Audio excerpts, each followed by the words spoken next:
Amén. Amén.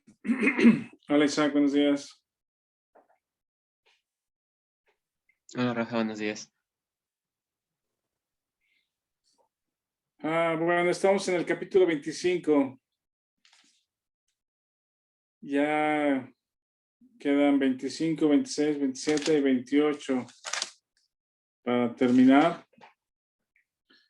Entonces, lo que hemos estado viendo desde que Pablo terminó el tercer viaje misionero y llega a Jerusalén, ¿verdad? Queriendo participar en la fiesta de Pentecostés. La iglesia lo recibe con alegría. Los judíos de Asia que lo ven, que venían de Asia, lo ven y arman alboroto. Lo quieren matar. Interviene el tribuno, este soldado de alto rango del ejército romano, ahí en Judea, bueno, en Jerusalén. Y Dios usa al tribuno para guardarlo en la fortaleza, ¿verdad? Lo lleva al concilio de los sacerdotes de los judíos, sumo sacerdote y su gente, para indagar de qué se trata. Cuando entiende que lo quieren matar y es asunto de la ley de ellos o de los judíos, sabe que Pablo no ha cometido ningún crimen, lo protege y lo lleva a Cesarea. Y ahí es donde encuentra, o el gobernador Félix se entrevista también con él, y en cada ocasión donde Pablo tiene un foro o una oportunidad de exponer su causa o su caso, él da su testimonio, pues da su testimonio y habla acerca de Jesucristo, de la salvación en él. Entonces, ahí con Félix también expone, confiesa su fe y afirma, o con verdades afirma que él no ha ofendido a los judíos, al contrario. Habíamos leído, por ejemplo, el 24:14, donde Pablo dice: pero esto te confieso, que según el camino que ellos llaman herejía, así sirvo al Dios de mis padres, creyendo todas las cosas que en la ley y en los profetas están escritas. ¿Verdad? Pablo está afirmando que no está en contra de la ley y los profetas de los judíos, sino al contrario, lo cree porque esas escrituras hablan acerca de Jesucristo, y ese Jesucristo es el que no aceptan los judíos, los sacerdotes no lo aceptan. Entonces, allí en Cesarea, en el pretorio, lo guardan a Pablo, que es la residencia, digamos, que construyó Herodes en Cesarea. Lo tienen como en arresto domiciliario, pues están en un... permite que vengan visitas para servirle o estar con él. Eso lo dice al fin del 24. Y Félix, que era una persona, pues sí, con cierta reputación de corrupción y de poder y de injusticia, busca que Pablo le dé alguna, ¿cómo se llama? Algún dinero, pues, para que lo suelte. Y dice, lo tiene así 2 años. Eso está en el 24, 26. Esperaba también con esto que Pablo le diera dinero para que le soltase. Por lo cual él, Félix, muchas veces le hacía venir y hablaba con él. Pero al cabo de 2 años, recibió Félix por sucesor a Porcio Festo, y queriendo Félix congraciarse con los judíos, dejó preso a Pablo. Entonces aquí es el cambio de gobierno. Termina el tiempo de Félix de ser gobernador de Judea y viene este nuevo Festo. Vamos a ver el capítulo 25, habla de esto. ¿Alguien quiere leer, por favor? Isaac o Marcos o Chava, buenos días. ¿Alguien de ustedes, Martín, que quiera leer del 1 al 12, por favor. 25 del 1 al 12.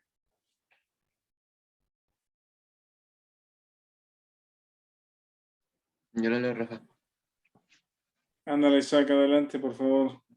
Llegado pues Festo a la provincia, subió de Cesarea a Jerusalén 3 días después, y los principales sacerdotes y los más influyentes de los judíos se presentaron ante él contra Pablo y le rogaron, pidiendo contra él como gracia que le hiciese traer a Jerusalén, preparando ellos una celada para matarle en el camino. Pero Festo respondió que Pablo estaba custodiado en Cesarea, donde él mismo partiría en breve. Los que de vosotros puedan, dijo, desciendan conmigo, y si hay algún crimen en este hombre, acúsenle. Y deteniéndose entre ellos, no más de 8 a 10 días, viniendo a Cesarea, al siguiente día se sentó en el tribunal y mandó que fuese traído Pablo.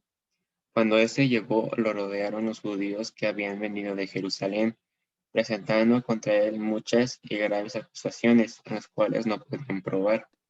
Alegando Pablo en su defensa, ni contra la ley de los judíos, ni contra el templo, ni contra César he pecado en nada.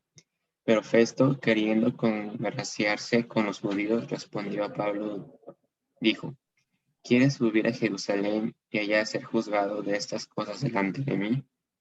Pablo dijo, ante el tribunal de César estoy, donde debo ser juzgado.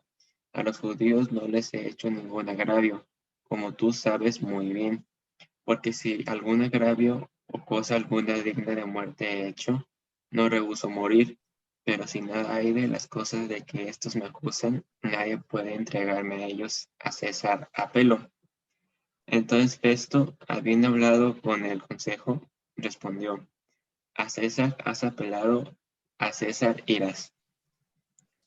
Ajá. Entonces, esto es crucial también, esta parte de Pablo apela o usa su derecho como ciudadano romano para ir a un tribunal más alto, a una autoridad mayor, y se lo conceden, pues, pero los judíos continúan con su plan de matarlo. Entonces Festo está en Jerusalén. Dice que están ahí los más influyentes de los judíos y los sacerdotes, ¿verdad? Entonces son como que las esferas altas del poder, y entendemos que así como Félix, ahora también Festo quiere tener una buena relación con los judíos. Dice, ambos, menciona el texto, que se querían congraciar con los judíos, querían llevar buena relación, pues. Entonces Pablo estaba haciendo un elemento para romper esa buena relación entre judíos y autoridades romanas.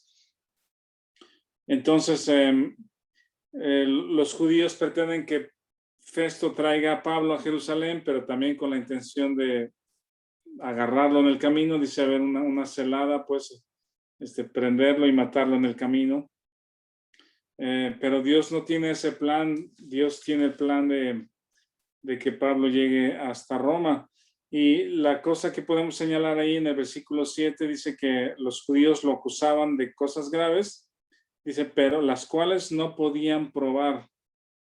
Las cuales no podían probar. Entonces solo estos sacerdotes vemos cómo están siendo muy injustos, ¿no? ¿Dónde está la justicia como representantes de Dios ante la comunidad judía, ante el pueblo judío? Los sacerdotes tendrían que ser justos, seguir la ley, ser misericordiosos, ¿verdad? Pero realmente esto no han cambiado la actitud o el corazón desde que el Señor Jesús, o antes, que cuando Jesús los confronta, les dice, son tumbas blanqueadas, ¿cómo se llama? Generación de víboras. Es una mafia donde no quieren soltar el poder, se enriquecen a costa del pueblo, etcétera. No perdieron la esencia de ser intermediarios entre Dios y los hombres, ¿no? El sacerdocio que se llevaba a cabo en el Antiguo Testamento. Y también la otra cosa que menciona justamente el libro de Hebreos es que ese sacerdocio levita ya caducó, ya es obsoleto, ¿verdad? Porque ahora Jesucristo es el sacerdote que entra una sola vez al trono con su propia sangre. Entonces, esas cosas de Hebreos sería cosa interesante estudiarlo. El libro de Hebreos. Bueno, entonces Pablo hace uso a través de su derecho romano, como ciudadano romano, y apela a una autoridad superior en lugar de regresar a Jerusalén para ahora seguir siendo acusado y defendido entre los judíos. Él entiende que quizá ahí no va a prosperar nada, entonces apela a César, el tribunal de César. Entonces Festo se lo concede, pero antes de que suceda esto, del 13 en adelante, está una pareja que es el rey Agripa y Berenice, su mujer. Agripa es un descendiente de Herodes. Agripa se llama, su nombre completo, también se le conoce como Marco Julio Agripa, o también como Agripa II. Era rey, déjeme leerles lo que dice aquí, era rey de Judea. Dice Agripa II, llamado originalmente Marco Julio Agripa, fue un antiguo gobernante de Judea durante la época del dominio romano, bisnieto de Herodes el Grande e hijo de Herodes Agripa I, que había sido rey de Judea hasta su muerte en el 44. Ese es, dice, mencionada en Hechos 12. Este rey Agripa es hijo del que leímos ahí en el capítulo 12, que está dando su, ¿cómo se dice? Su arenga, está hablando pues y muere comido por gusanos. Ese era su papá, Agripa I. Dice Agripa II, en el capítulo 25 de Hechos, se había criado en la corte del emperador Claudio, pero debido a que tenía solo 17 años cuando murió su padre, no le dieron el reino que éste tenía. Más tarde, cuando murió su tío, el rey Herodes de Calcis, le dieron su principado. El rey Herodes de Calcis se había casado con la hermana de Agripa II, Berenice. Más tarde, Claudio le dio a Agripa II la responsabilidad de nombrar al sumo sacerdote de los judíos y cambió Calcis por algunos principados en la Palestina del Norte. Agripa II también recibió el título de rey. Para los lectores del Nuevo Testamento, este rey es más conocido por su encuentro con San Pablo en Hechos 25, a quien reconoció de haber estado a punto de hacerlo cristiano y de haberlo sido de no haber sido por las presiones políticas y familiares. Bueno, este es Agripa. Vamos al versículo 13. ¿Alguien quiere leer del 13 al 21, por favor? Marcos, adelante, Marcos. Pasados algunos días, el rey Agripa y Berenice vinieron a Cesarea para saludar a Festo. Y como estuvieron allí muchos días, Festo expuso al rey la causa de Pablo diciendo: un hombre ha sido dejado preso por Félix, respecto al cual, cuando fui a Jerusalén, se me presentaron los principales sacerdotes y los ancianos de los judíos, pidiendo condenación contra él. A esto respondí que no es costumbre de los romanos entregar a alguno a la muerte antes que el acusado tenga delante a sus acusadores y pueda defenderse de la acusación. Así que, habiendo venido ellos juntos acá, sin ninguna dilación, al día siguiente, sentado en el tribunal, mandé traer al hombre.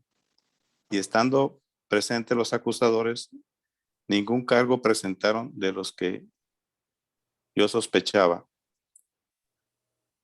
sino que tenían contra él ciertas cuestiones acerca de su religión y de un Cristo Jesús ya muerto, al que Pablo afirma estar vivo. Yo, dudando en cuestión semejante, le pregunté si quería ir a Jerusalén y allá ser juzgado de estas cosas.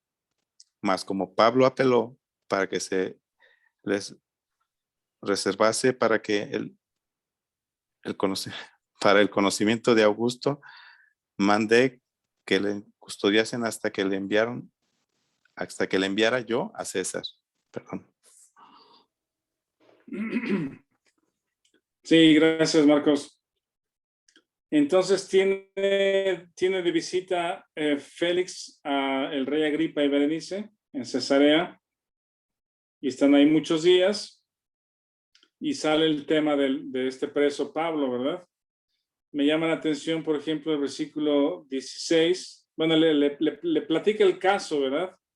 Le dice, Pablo, los principales sacerdotes lo quieren acusar, o lo están acusando, lo quieren matar.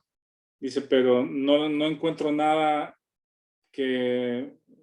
ningún crimen que él haya cometido, sino son cosas de ellos, de un tal Cristo, un tal Jesús, ¿no? Y en el versículo 16 me llama la atención esta parte que hace quizá referencia a lo que conocemos como el derecho romano.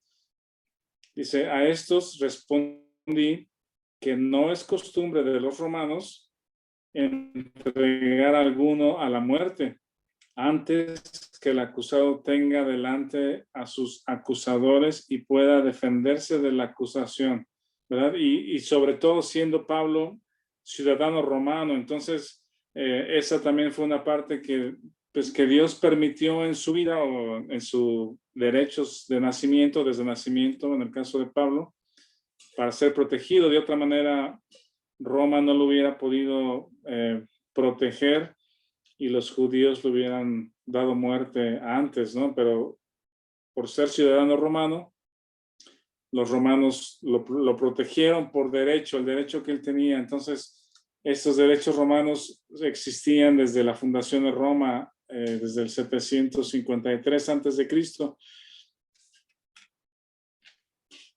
Entonces, dice el 18, y estando presentes los acusadores, ningún cargo presentaron de los que yo sospechaba. ¿Verdad? Quizá Félix sospechaba que Pablo era un revoltoso, rebelde, y que incitaba a la población a rebelión, o criminal, pues, que daba muerte a opositores, no sé, ¿no? Pero Félix pensaba o sospechaba que le acusaban de cosas que sí tenían que ser juzgadas, pero dice, no, de ninguna de esas le acusaron. El 19 dice, tenían contra él ciertas cuestiones acerca de su religión. Habíamos comentado que mientras la religión de los judíos, o mientras los judíos estuvieran entretenidos en su religión, ¿verdad? Los romanos no les importaba, mientras no causaran revueltas, incitaciones, rebeliones o grupos, ¿cómo se llama? Rebeldes en contra de Roma, y los judíos estaban en paz con su religión, ellos no tenían ningún problema y los dejaban hacer lo que quisieran. Entonces dice, son cuestiones de su religión, de un cierto Jesús ya muerto que Pablo afirma que vive. Entonces, en eso los romanos no se iban a meter, no era ningún crimen, pues, esto que Pablo afirmaba, ¿no? Entonces, en el 22 yo leo, dice, entonces Agripa dijo a Festo, yo también quisiera oír a este hombre. Y él le dijo, mañana lo oirás. Al otro día, viniendo Agripa y Berenice con mucha pompa, y entrando en la audiencia con los tribunos y principales hombres de la ciudad, por mandato de Festo fue traído Pablo. Entonces Festo dijo, Rey Agripa y todos los varones que estáis aquí juntos con nosotros, aquí tenéis a este hombre respecto del cual toda la multitud de los judíos me ha demandado en Jerusalén. Y he aquí dando voces que no debe vivir más, es lo que dicen los judíos. Pero yo, hallando que ninguna cosa digna de muerte ha hecho, y como él mismo apeló a Augusto, a César, he determinado enviarle a él. Como no tengo cosa cierta que escribir a mi señor, al César, le he traído ante vosotros y mayormente ante ti, oh rey Agripa, para que después de examinarle tenga yo que escribir, porque me parece fuera de razón enviar un preso y no informar de los cargos que haya en su contra. Entonces Agripa, capítulo 26, dijo a Pablo, se te permite hablar por ti mismo. Pablo entonces, extendiendo la mano, comenzó así su defensa. Ahí comienza entonces esta defensa de Pablo nuevamente, ahora ante Agripa, el rey Agripa, descendiente de Herodes, y Festo, y su exposición, la exposición de Pablo, termina hasta el versículo 23. Y entonces esta es la segunda ocasión que Pablo comparte su testimonio, o Lucas, más bien, Lucas registra la conversión de Pablo expuesta por él mismo, y la conversión original del capítulo 9, ¿verdad? Donde Lucas relata el hecho de la conversión de Pablo. Entonces son 3 veces, ¿no?, en que sale esta historia de la conversión, ¿verdad? En el capítulo 9, luego la vimos acá en el capítulo 22, y ahora en el capítulo 26, 3 veces está el relato de la conversión de Pablo. ¿Alguien lo quiere leer? Del 2 al 23 es el relato de la conversión de Pablo nuevamente. ¿Quién lo lee, por favor? Yo leo. Sale. Dice, me tengo por dichoso, oh rey Agripa, de que haya de defenderme hoy delante de ti de todas las cosas de que soy acusado por los judíos, mayormente porque tú conoces todas las costumbres y cuestiones que hay entre los judíos, por lo cual te ruego que me oigas con paciencia. Mi vida, pues, desde mi juventud, la cual desde el principio pasé en mi nación, en Jerusalén, la conocen todos los judíos, los cuales también saben que yo desde el principio, si quieren testificarlo, conforme a la demás rigurosa secta de nuestra religión, viví fariseo. Y ahora por la esperanza de la promesa que hizo Dios a nuestros padres, soy llamado a juicio. Promesa cuyo cumplimiento esperan que han de alcanzar nuestras 12 tribus, sirviendo constantemente a Dios de día y de noche. Por esta esperanza, oh rey Agripa, soy acusado por los judíos. ¿Qué? ¿Se juzga entre vosotros cosa increíble que Dios resucite a los muertos? Yo ciertamente había creído mi deber hacer muchas cosas contra el nombre de Jesús de Nazaret, lo cual también hice en Jerusalén. Yo encerré en cárceles a muchos de los santos, habiendo recibido poderes de los principales sacerdotes, y cuando los mataron, yo di mi voto.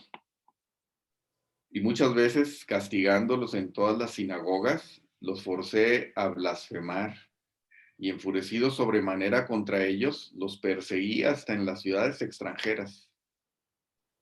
Ocupado en esto, iba yo a Damasco con poderes y en comisión de los principales sacerdotes, cuando a mediodía, oh rey, yendo por el camino, vi una luz del cielo que sobrepasaba el resplandor del sol, la cual me rodeó a mí y a los que iban conmigo. Y habiendo caído todos nosotros en tierra, oí una voz que me hablaba y decía en lengua hebrea, Saulo, Saulo, ¿por qué me persigues? Dura cosa te es dar coces contra el aguijón. Yo entonces dije, ¿quién eres, Señor? Y él me dijo, yo soy Jesús, a quien tú persigues. Pero levántate y ponte sobre tus pies, porque para esto he aparecido a ti, para ponerte por ministro y testigo de las cosas que has visto y de aquellas en que me apareceré a ti, librándote de tu pueblo y de los gentiles a quienes ahora te envío, para que abras sus ojos, para que se conviertan de las tinieblas a la luz y de la potestad de Satanás a Dios, para que reciban por la fe que es en mí perdón de pecados y herencia entre los santificados. Por lo cual, oh rey Agripa, no fui rebelde a la visión celestial, sino que anuncié primeramente a los que están en Damasco y Jerusalén y por toda la tierra de Judea y a los gentiles que se arrepintiesen y se convirtiesen a Dios, haciendo obras dignas de arrepentimiento. Por causa de esto, los judíos, prendiéndome en el templo, intentaron matarme, pero habiendo obtenido auxilio de Dios, persevero hasta el día de hoy, dando testimonio a pequeños y a grandes, no diciendo nada fuera de las cosas de los profetas y Moisés, no diciendo nada fuera de las cosas que los profetas y Moisés dijeron que habían de suceder, que el Cristo había de padecer y ser el primero de la resurrección de los muertos, para anunciar luz al pueblo y a los gentiles. Gracias, Vic. Vean cómo Pablo tiene cierta facilidad, pues habla con respeto, pero por lo menos lo que vemos escrito tiene argumentos poderosos, habla con verdad, bien articulados respecto a las cosas que suceden. Y nuevamente menciona su conducta como fariseo, dice, conocida por todos, el tema de la persecución o su celo por la religión, hasta que Jesús le aparece y le dice, yo soy Jesús a quien tú persigues. Dice, no fui rebelde a la visión, y entiende entonces que Jesucristo, en él hay perdón de pecados. Jesucristo es el cumplimiento de la promesa de la ley y los profetas. El versículo 18 dice, para que abra sus ojos, para que se conviertan de las tinieblas a la luz y de la potestad de Satanás a Dios. Y lo repite en el versículo 20, su predicación es en Damasco, en Jerusalén, en Judea y a los gentiles. Vean esa secuencia, es muy parecida a la de Hechos 1:8, ¿verdad? Que dijimos que Hechos 1:8 es un versículo clave, o es un versículo que nos da el panorama de lo que va a venir en todo el libro, que los creyentes son testigos ahí en Jerusalén y después en Judea, en Samaria y hasta lo último de la tierra, a los gentiles. Entonces Pablo está afirmando o confirmando esa secuencia. En el caso de Pablo fue primero a Damasco, pero después regresa a Jerusalén, a Judea, dice, y a los gentiles. Y el llamado o el mensaje de Pablo dice que se arrepintiesen y se convirtiesen a Dios. Esta parte creo que es relevante porque cuando compartimos el evangelio a alguien, no le estamos pidiendo o no le estamos solicitando que se convierta al cristianismo, ¿verdad? Así es como en ocasiones se percibe que cuando compartimos el evangelio, le pedimos a alguien que deje su religión y se convierta a otra religión, ¿verdad? Pero en este tipo de textos, Pablo afirma que se conviertan a Dios. Entonces, eso es relevante porque tengan una persona religión o no, el asunto es que nuestro estado sin Cristo es estar desligados o separados de Dios, ¿verdad? Alejados de Dios. Entonces yo creo que es muy importante que cuando compartamos con alguien, resaltemos esta parte que es conviértete a Dios, ven a Dios, Él te está buscando, lo necesitas. Siempre el arrepentimiento y la conversión es hacia Dios y no hacia una religión o una congregación, digamos, ¿no? Entonces, también repite en el 22, no diciendo nada fuera de las cosas que los profetas y Moisés dijeron que habían de suceder. Pablo no está cambiando nada el mensaje del Antiguo Testamento, de los profetas y de Moisés. No está cambiando absolutamente nada, sino está hablando del cumplimiento de lo que ellos afirmaron, ¿verdad? Que Jesucristo, en Él tenemos perdón de pecados. ¿Hasta aquí tienen alguna observación o comentarios? Sí, Vic. Yo quería comentar nada más de este Agripa, Marco Julio Agripa, que comentaste que era hijo de Herodes, el de Hechos 12, el que murió ahí, que fue el que mató a Pedro. No, a Pedro, no, a Jacobo, perdón. ¿A Jacobo? Y a Jacobo. Lo descabezó. No sé si era Herodes también, supongo que sí, el que mató a Juan el Bautista. Porque no estoy seguro si es. Herodes el Grande, que era el papá, comentaste que era el papá, fue el que hizo todas las obras de Cesarea Marítima y los palacios y todo. Él era muy, muy reconocido porque era un gran constructor. Sí, ese es el pretorio de Herodes. Herodes el Grande creo que reinó antes del nacimiento de Jesús incluso, ¿verdad? Sí, y él hizo obras así magníficas en el mar, era era grande, por eso era grande. Y luego el hijo fue el que está en la época de Jesús, y por eso pienso que fue el que decapitó a Juan el Bautista, pero no estoy seguro. Pues podemos buscarlo a ver si coinciden los años.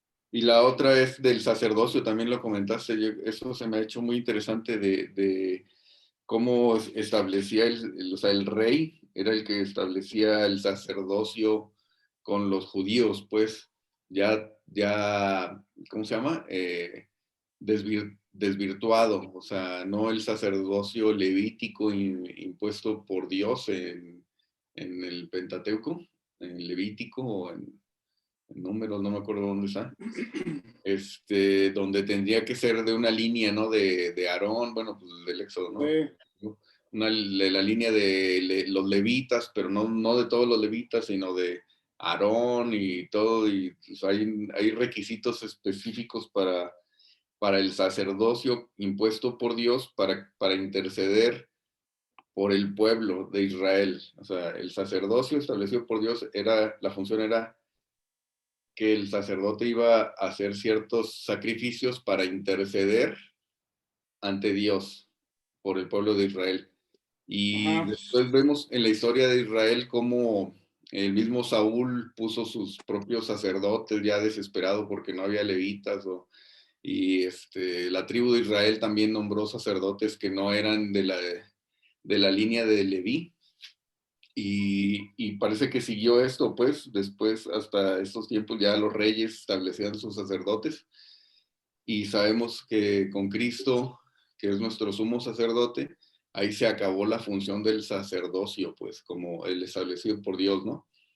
Y ya todo lo que venga después en la historia, pues no es un sacerdocio establecido por Dios, sino más bien es un sacerdocio establecido por los hombres. Eso quería comentar. Sí, exactamente. Era ya una posición, pues, política, estratégica para controlar a la gente, para enriquecerse, para hacer arreglos a mutua conveniencia, pues. Y eso, sí. que el sacerdocio terminó con Jesucristo, pues, o sea, no, ya todo lo que haya después, que se reconozca como un sacerdote, realmente hay cierta, ¿cómo se llama? De impostor. O sea, no, están usurpando funciones, pues.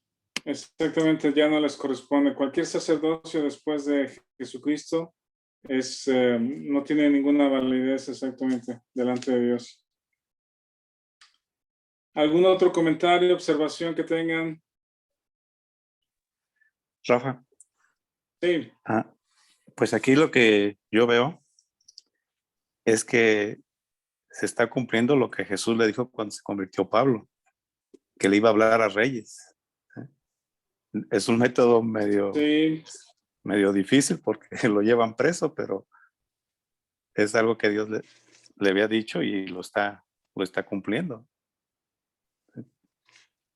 sí, exactamente. De hecho, me recuerdas ahí en Hechos 9, cuando Dios le pide a Ananías que vaya con Pablo y le imponga las manos para que recupere la vista, Ananías le dice, pues es Pablo, o sea, es Saulo el que está persiguiendo, ¿verdad? Pero en el versículo 9:15, el Señor le dice a Ananías, ve porque instrumento escogido me es este para llevar mi nombre en presencia de los gentiles y de reyes, que es lo que dices, y de los hijos de Israel, porque yo le mostraré cuánto le es necesario padecer por mi nombre. ¿Verdad? Justamente el Señor ya sabe cómo lo va a utilizar y toda esta parte le podemos llamar como que la predicación de Pablo como prisionero, ¿verdad? Los 3 viajes anteriores es la predicación de Pablo en libertad, que tiene libertad para moverse, para viajar, y ahora sigue predicando y ahora ante gobernantes, reyes, en calidad de prisionero. Sí, correcto, Marcos, muy bien. Bueno, si quieren, continuamos en el 24, dice, 26-24, dice, diciendo él estas cosas en su defensa, Festo a gran voz dijo, estás loco, Pablo. Las muchas letras te vuelven loco. Mas él dijo, no estoy loco, excelentísimo Festo, sino que hablo palabras de verdad y cordura. Pues el rey sabe estas cosas delante de quien también hablo con toda confianza. Porque no pienso que ignoran nada de esto, pues no se ha hecho esto en algún rincón. Está hablando, refiriéndose al rey Agripa, ¿verdad? Le dice, ¿crees, oh rey Agripa, a los profetas? Yo sé que crees. Entonces Agripa dijo a Pablo, por poco me persuades a ser cristiano. Y Pablo dijo, quisiera Dios que por poco o por mucho, no solamente tú, sino también todos los que hoy me oyen, fueseis hechos tales como yo soy, excepto estas cadenas. Cuando había dicho estas cosas, se levantó el rey y el gobernador y Berenice y los que se habían sentado con ellos. Y cuando se retiraron aparte, hablaban entre sí diciendo, ninguna cosa digna ni de muerte ni de prisión ha hecho este hombre. Y Agripa dijo a Festo, ¿podía este hombre ser puesto en libertad si no hubiese apelado a César? Entonces, la propia apelación que hizo Pablo le conduce, pues, le compra su boleto a Roma, ¿no? a estar allá delante de César. Aquí la resolución era, pues quizá está loco, bueno, ya le dijeron loco en voz alta, son cosas de los judíos, dice que hay un tal Jesús que está vive, que murió, pero vive según Pablo, son asuntos religiosos de ellos y no tienen ninguna causa, o sea, ninguna cosa de esas son causa de cárcel ni de muerte, ¿no? Entonces, concluyen que bien pudiera dejarlo en libertad si no hubiera apelado a César. Bueno, ¿algún otro comentario, observaciones? ¿Qué piensan hasta aquí? Yo quisiera recordar la acusación que trae Pablo, si recordamos, es de unos judíos que cuando lo oyeron predicar en Asia, allá en Éfeso, se enojaron pues por lo que estaba predicando. Y ya pasó todo, regresó Pablo a Jerusalén y estaba todo muy padre. Y de repente de aquellos judíos fue que se lo encontraron acá, pues, y ahí empezó el mitote, ¿no? Y llegamos, o sea, desde el capítulo 20, o desde el 19 hasta este, pues, con todo el tema o sea, esa es la acusación que trae, ¿no? De un, digamos, que predicaba, lo que lo acusaban era justamente eso de negar a las enseñanzas de Moisés, ¿no? Sí, eran acusaciones sin fundamentos, sin pruebas y quizá también por rumores que se habían extendido y que Pablo no había realizado, como hablar contra el templo, contra Moisés, o meter a gentiles en el templo, y Pablo no lo había hecho, y de eso le acusaban. Entonces Pablo, es muy interesante que se conduce con integridad, pues con unas motivaciones limpias, puras delante de Dios. Y ¿cómo se llama? Y no ha hecho nada digno de muerte, pues. Vamos a leer, solo para anticiparnos un poquito del 27, todo el 27 y en parte del 28 habla acerca del viaje a Roma. En este viaje sufren un naufragio, pero finalmente llegan y Lucas está con Pablo al llegar a Roma. Y finalmente allá muere, ¿no? Aquí no habla acerca de la muerte de Pablo, pero habla que llega allá a Roma y allá está también en una casa prisionero donde puede recibir a personas y también escribir cartas. Entonces realmente ya estamos rumbo al final. ¿Alguien quiere leer 27 del 1 al 12, por favor? ¿Quién dice yo? Yo, Rafa, sí. Adelante, Chava, por favor. Cuando se decidió que habíamos de navegar para Italia, entregaron a Pablo y a algunos otros presos a un centurión llamado Julio, de la compañía Augusta, y embarcándonos en una nave adramitena que iba a tocar los puertos de Asia, zarpamos, estando con nosotros Aristarco, macedonio de Tesalónica, y al otro día llegamos a Sidón. Y Julio, tratando humanamente a Pablo, le permitió que fuese a los amigos para ser atendido por ellos. Y haciéndonos a la vela desde allí, navegamos a Sotavento de Chipre, porque los vientos eran contrarios. Habiendo atravesado el mar frente a Cilicia y Panfilia, arribamos a Mira, ciudad de Licia, y hallando allí el centurión una nave alejandrina que zarpaba para Italia, nos embarcó en ella. Navegando muchos días despacio y llegando a duras penas frente a Agnido, porque nos impedía el viento. Navegamos a Sotavento de Creta y frente a Salmón. Y costeándola con dificultad, llegamos a un lugar que llaman Buenos Puertos, cerca del cual estaba la ciudad de Lasea. Y habiendo pasado mucho tiempo y siendo ya peligrosa la navegación por haber pasado ya el ayuno, Pablo les amonestaba, diciéndoles: varones, veo que la navegación va a ser con perjuicio y mucha pérdida, no solo del cargamento y de la nave, sino también de nuestras personas. Pero el centurión daba más crédito al piloto y al patrón de la nave que a lo que Pablo decía. Y siendo incómodo el puerto para invernar, la mayoría acordó zarpar también de allí, por si pudiesen arribar a Fenice, puerto de Creta, que mira al nordeste y sudeste, e invernar ahí.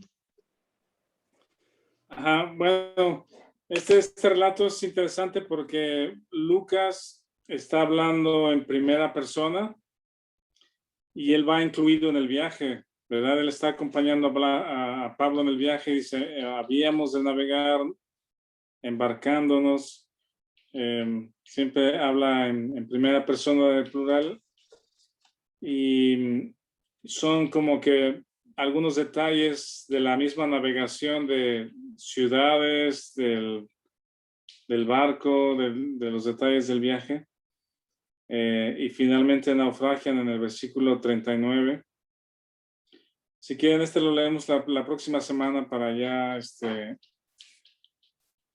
ir rumbo al final en 1 o 2 semanas más. ¿Qué les parece si aquí le dejamos entonces por hoy? Vic. Sí, está bien, Rafa. No sé si quieren leer más, pero... Pues si quieren leer más, está bien. Pues nos quedan unos minutos, si quieren, hasta el 38, si alguien quiere leer, para completar ese relato.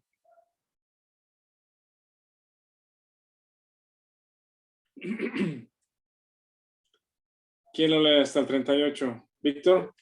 ¿Desde qué versículo, Rafa? 38, del 13 al 38. ¿Cuál, perdón? 13 al 38. Si quieres lo leo, Rafa. Sí. Dice, y soplando una brisa del sur, pareciéndoles que ya tenían lo que deseaban, levaron anclas e iban costeando Creta. Pero no mucho después dio contra la nave un viento huracanado llamado Euroclidón, y siendo arrebatada la nave y no pudiendo poner proa al viento, nos abandonamos a él y nos dejamos llevar. Y habiendo corrido a sotavento de una pequeña isla llamada Clauda, con dificultad pudimos recoger el esquife. Y una vez subido a bordo, usaron de refuerzos para ceñir la nave. Usaron de refuerzos para ceñir la nave y teniendo temor de dar en la sirte, arriaron las velas y quedaron a la deriva.